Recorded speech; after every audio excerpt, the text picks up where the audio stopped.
I'll be taking the house, the business, and both investment properties. The old bloke can sort out the rates and the tax bill. That's what my son-in-law said at the reading of my wife's will. Didn't whisper it. Didn't mumble it under his breath. Said it loud and clear, in a solicitor's office in Parramatta, with Sylvia barely 3 days in the ground. Everyone in the room looked at me like I was furniture. Until the solicitor opened the next page and said, "Actually, the company was never registered in your wife's name. It was registered under." Follow my story to the end and drop a comment telling me where you're watching from, so I can see how far this story has reached. My name is Clive. I'm 62 years old. And the worst day of my life didn't come when I buried my wife. It came 3 days after, in a beige carpeted office that smelled like old paper and instant coffee, surrounded by people who hadn't bothered to ring me in months. The solicitor, Mr. Wainwright, was a careful man. Thin shoulders, wire-rimmed glasses, the kind of bloke who weighed every word before he let it leave his mouth. Sylvia had chosen him 15 years ago to handle our affairs, and I'd never questioned it. I never questioned much of anything Sylvia did. She was the kind of woman who made decisions the way other people breathe, naturally, competently, without fuss. My daughter Tessa sat across from me. She was 36, but in that moment she looked like the little girl who used to fall asleep on my chest during cricket on the telly. Her eyes were swollen. She'd been crying for 3 days straight and hadn't eaten properly since the funeral. I wanted to reach over and hold her hand, but the table between us felt wider than the Nullarbor. Next to Tessa sat Dominic, my son-in-law. He was checking his phone when I walked in, and he was still checking it when Wainwright started talking. He wore a charcoal suit that probably cost more than my monthly grocery bill. His shoes were polished so hard you could see the ceiling in them. He didn't look up when I sat down. Didn't say G-Day. Didn't even nod. Dominic had married my daughter 6 years ago in a ceremony at a winery in the Hunter Valley that cost more than my first house. From the day I met him, he looked at me the way you look at a stain on a tablecloth. Not with hatred, that would have required some form of acknowledgement. More like mild disgust. Like I was something that shouldn't have been there but was too embedded to remove. We're here today for the reading of the last will and testament of Sylvia and Pemberton, Wainwright began, his voice steady and formal. Dominic finally put his phone down. He leaned forward, elbows on the table, like a man at an auction who spotted the lot he came for. "Can we move this along?" he said. "I've got a client meeting at 3. Tessa touched his arm. "Dom, please." He shrugged her off. Not roughly, but dismissively, the way you'd brush a fly from your sleeve. "What?" "We all know what's happening here. Sylvia built the business. She ran it. She made the money. Let's not drag this out." Wainwright looked down at his papers.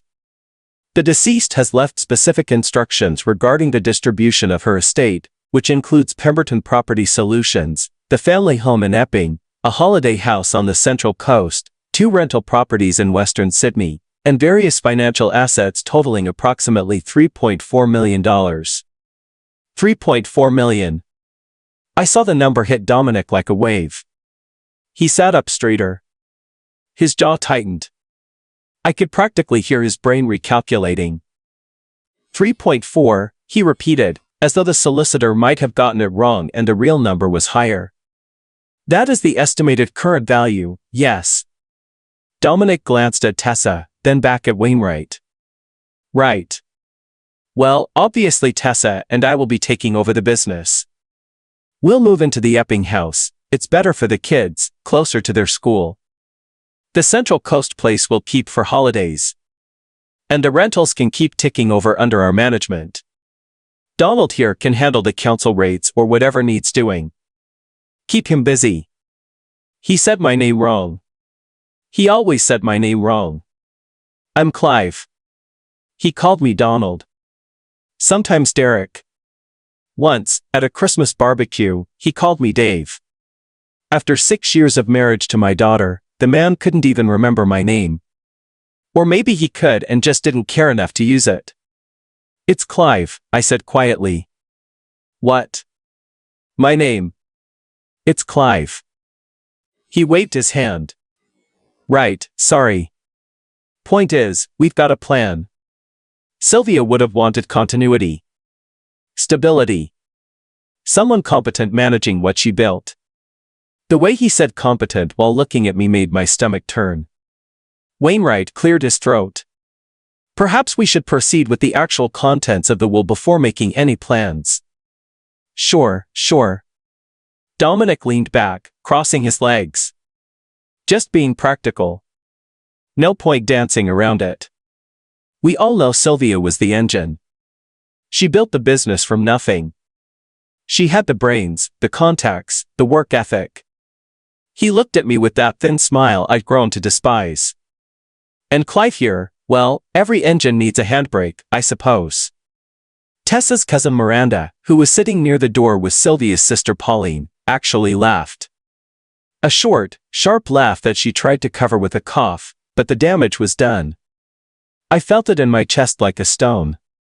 Wainwright's expression didn't change, but I noticed his grip tighten on his pen. The deceased has left very specific instructions, he repeated, more firmly this time.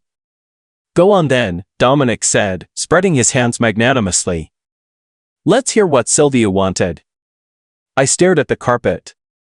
40 years of marriage. 40 years of partnership, of building something together, of decisions made late at night over cups of tea at the kitchen table. And here I was, being discussed like a problem to be solved. But I didn't say anything. I'd stopped saying things a long time ago. When you spend years being talked over, talked about, and talked down to, you learn that silence is sometimes the only dignity left. The truth is, I'd been disappearing for years. Not physically. I was always there, at every barbecue, every Christmas, every school concert for the grandkids. But I'd become invisible. A background figure. The bloke in the corner chair who didn't say much and wasn't expected to. It started the year Tessa married Dominic.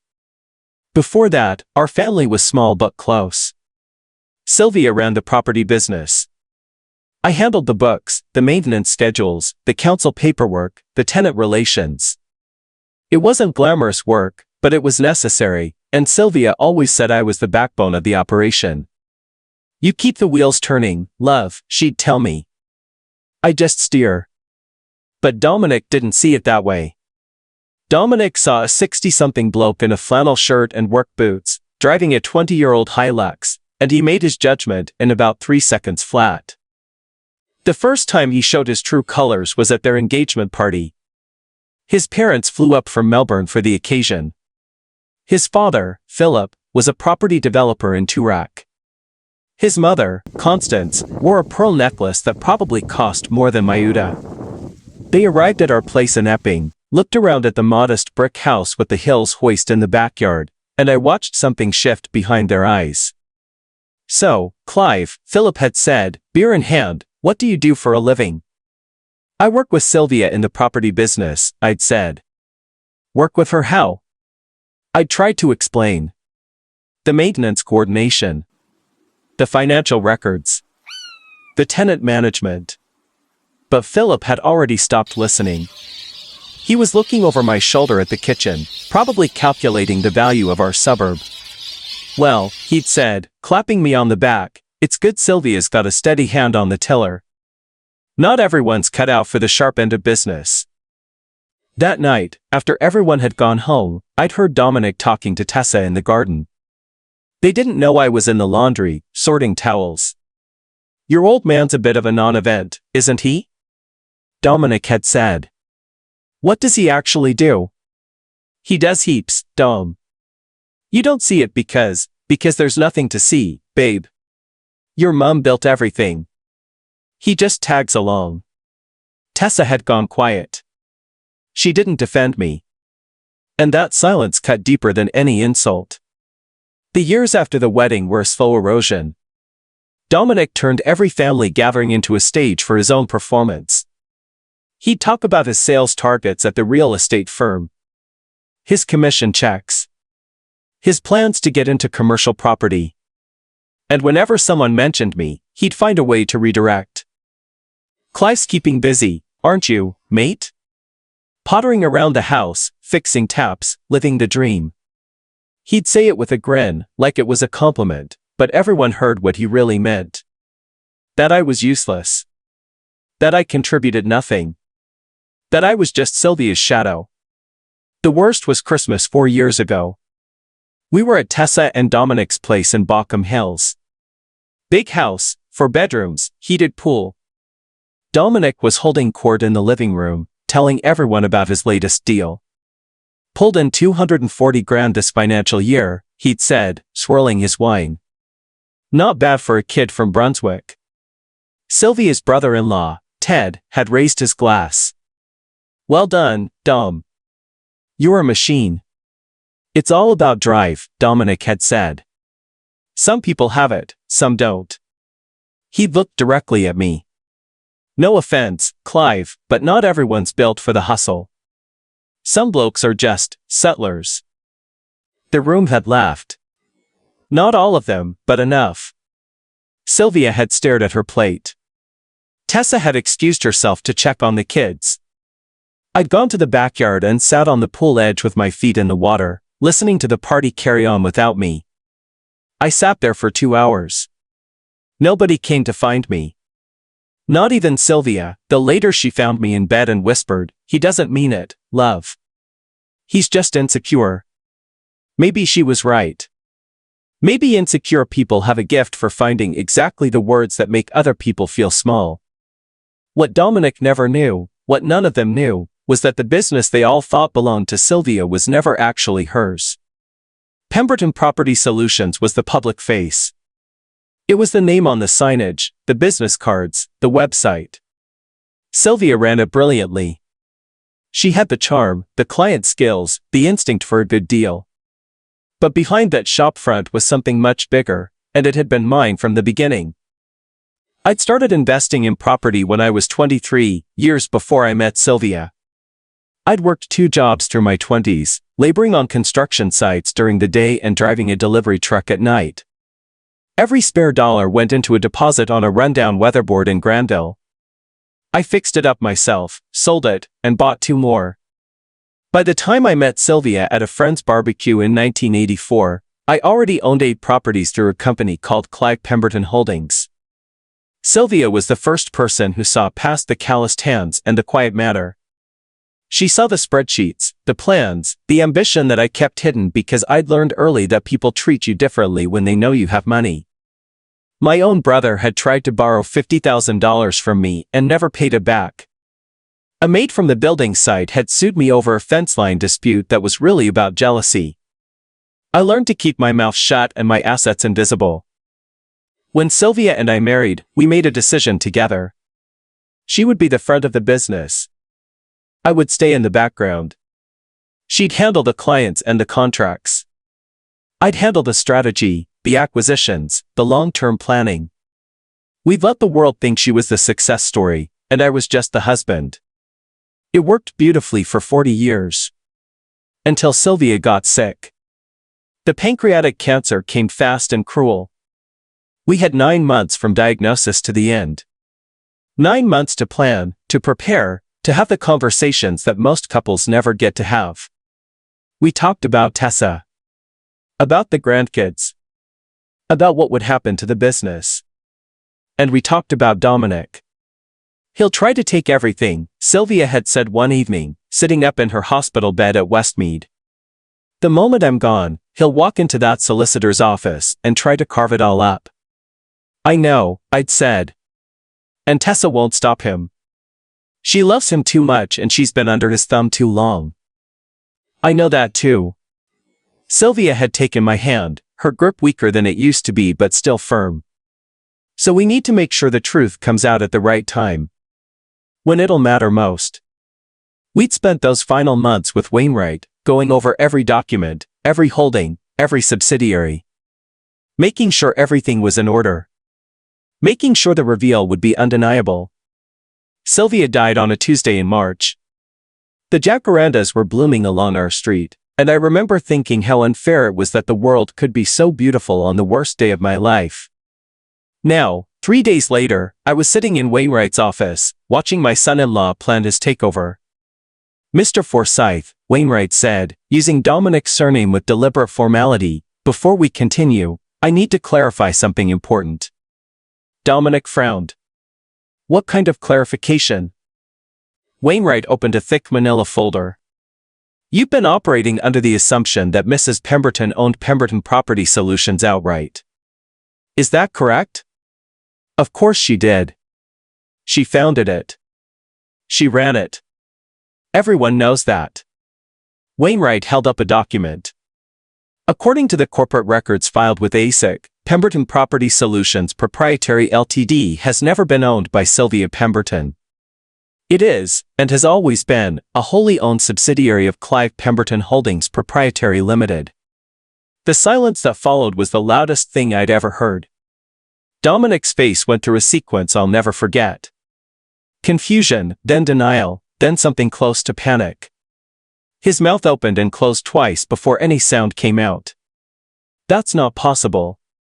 I assure you it is. These are certified copies of the original ASIC filings, dated 1981. Dominic stood up so fast his chair toppled. "Clive Pemberton Holdings? What the hell is that?" Wainwright looked at me. For the first time in years, someone looked at me not with pity or dismissal, but with something close to respect. Perhaps Mr. Pemberton would like to explain. Every eye in the room turned to me.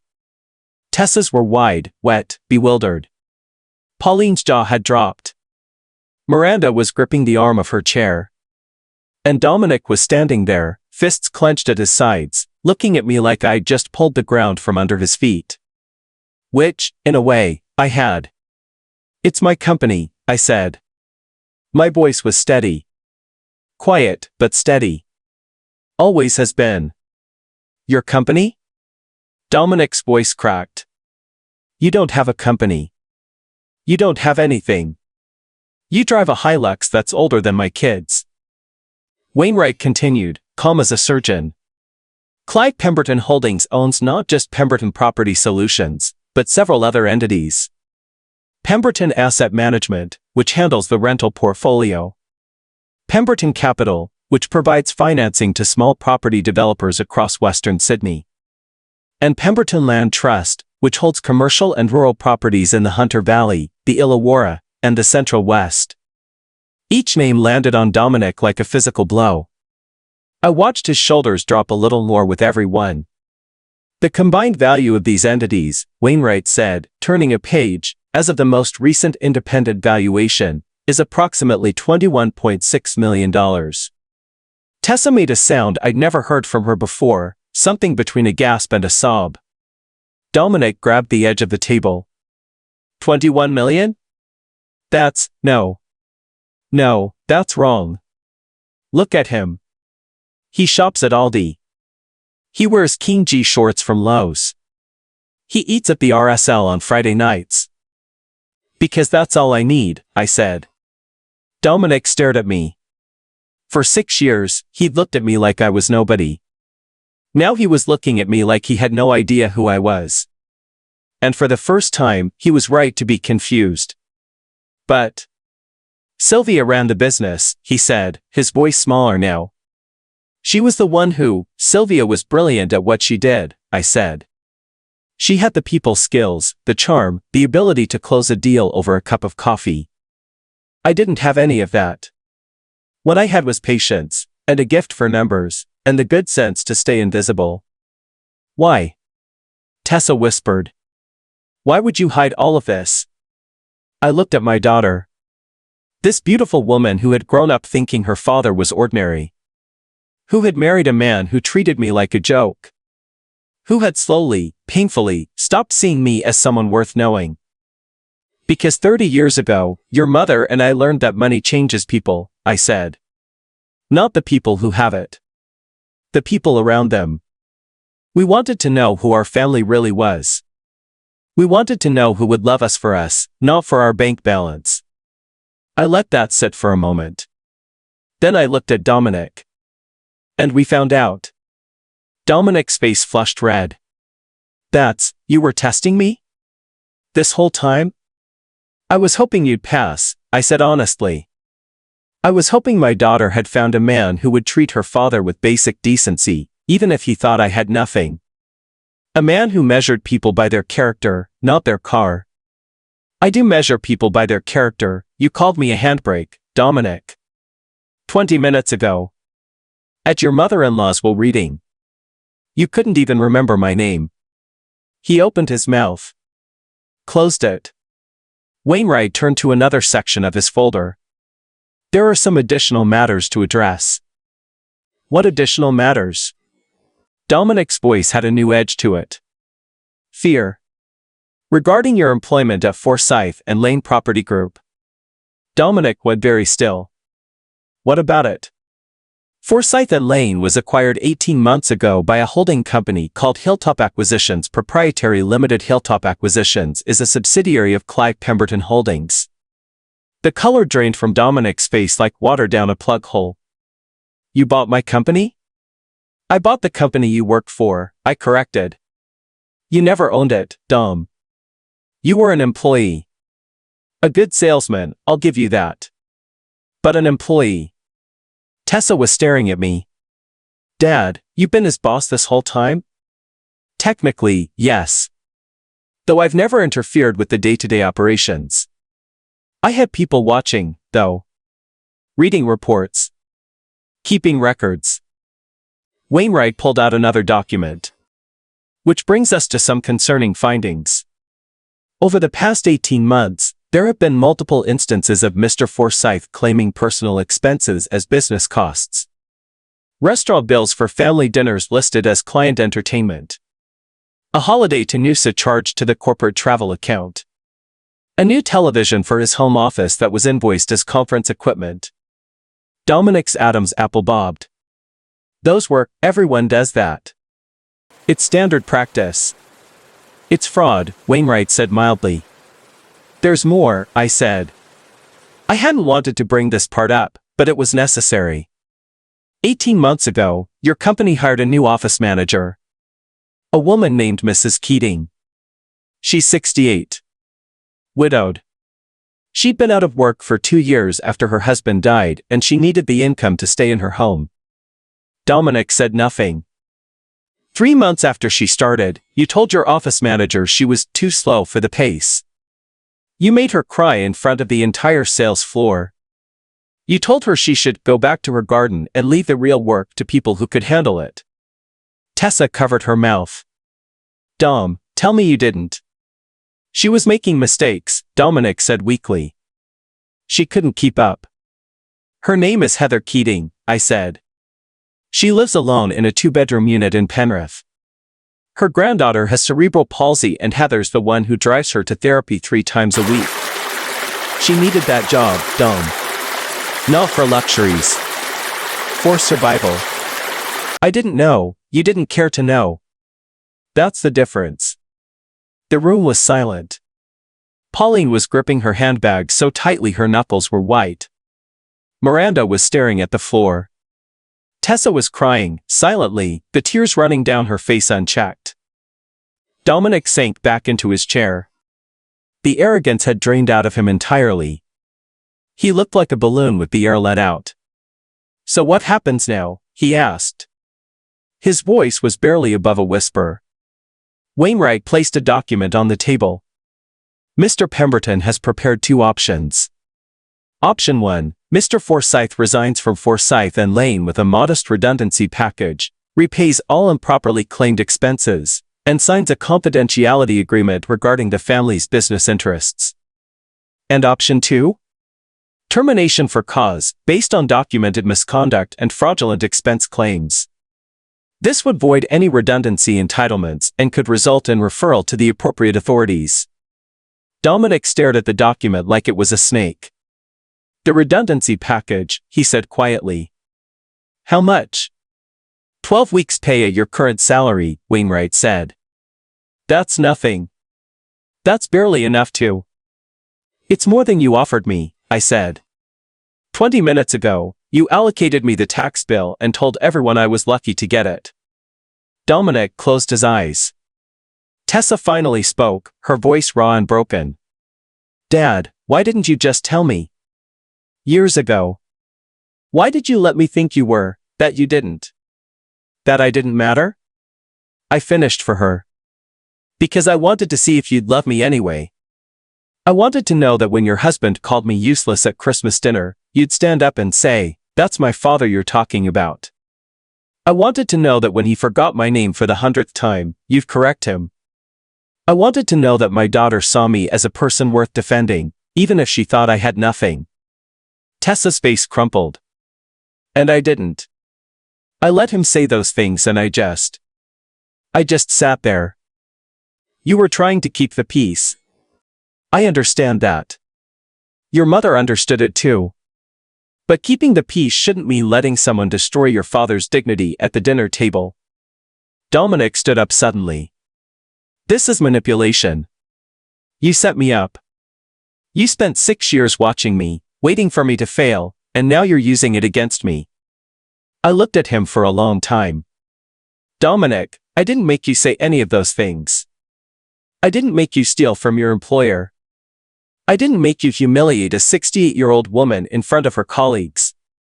Every single thing you did because you thought nobody important was watching. That's not a trap. That's a mirror. He had no answer for that. Sign the papers, Dom, Tessa said quietly. He looked at her, startled. Tessa, sign them. Please. Before this gets any worse. For a long moment, nobody moved.